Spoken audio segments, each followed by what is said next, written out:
Okay, hey, good morning wana Nairobi. Good morning wa Kenya. Kwa majina mimi naitwa Livingstone Sande ama jina mtaa Sande Governor. Na nashukuru sana kwanza Sande Governor Media kwa zile vitu zilifanyika jana ama vile niliongea jana kuja kunitafuta kunioji about hiyo mambo ya aspirant because imeleta changamoto sana. Mimi ni youth leader, vice chairman wa Nairobi wa mavijana youth leaders. So ile kitu trend sana mambo ya kusema linda mwananchi. Yenyewe kikweli wengi wamenipigia. Aspirant wale na vai wengi wamekuja inbox yangu.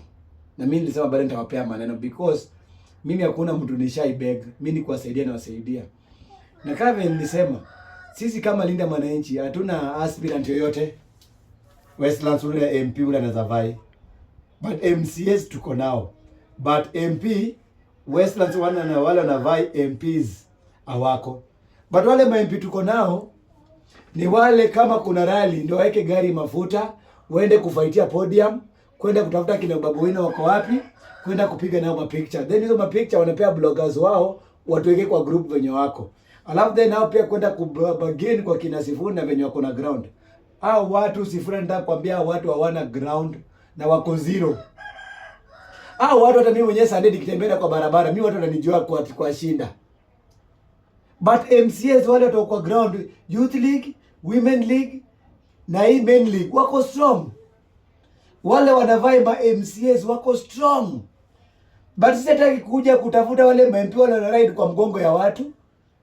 Kuna nyaja yaonekana kwa ground tu ni social media ndio wako. Na hakuna siku social media inapiga kura. Watu wale wanavai MPs hapa na linda mwananchi. Hakuna support wamepea vijana. Kama wako nao tuonyeshe. Hata mataka kwa group waonekani. Mchango penye watu wote wanakuja waonekani. But ukiangalia hao wengine kama for example kina Pala wako strong.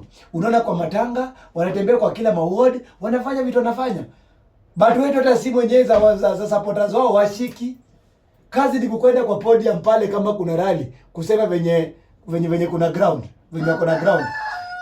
Mimi kama Sunday Governor, whereby mimi ndio vice mimi ni wa Nairobi. Vice chairman wa Nairobi wa youth league. Mimi sitakubali Westlands yangu tupoteze. Kama sio hivyo, heri tutafute wale wengine tuongee wakuje. Kwa Sinovate uwezi waona linda mwananchi wao ma aspirant. Invodraft hawako. Watu wako wapi? Ni kwa podium. Ama kutafuta kina Sifuna na kina Babu Wino wapige nao picha. Hata hao supporters wenyewe hata hawezi wabeba. Hata chai kikombe vile nilisema hawezi. So mimi nasema ni lazima linda mwananchi Westlands mkuje mkae chini. Hatuna aspirant. So mimi sitaogopa kuambia kweli, na ile siku tutakuwa na rally hapa ndio mtajua kivumbi itakuwa aje. So heri mzoe ground mapema. Hata kama mtamobilize watu aje, sisi pia tuongee ukweli yetu. Because hataki kudanganya alafu tupoteze viti hapa. So mimi naweza sema heri basi kama siku tutafuta kina Alvin na Lando Pala tusaidie. Bali nyinyi wenyewe mko hata mkinipigia simu. Hata support wenyewe kunipigia simu mimi siwezi ogopa. So mimi naweza sema ni hivi, mtokeni kwa comfort zone. Mwache mambo ya rally mkuje chini. So mimi ni hivyo kama Sunday Governor nimesema, na ni hayo tu. Mwenyezi Mungu abariki. Asante.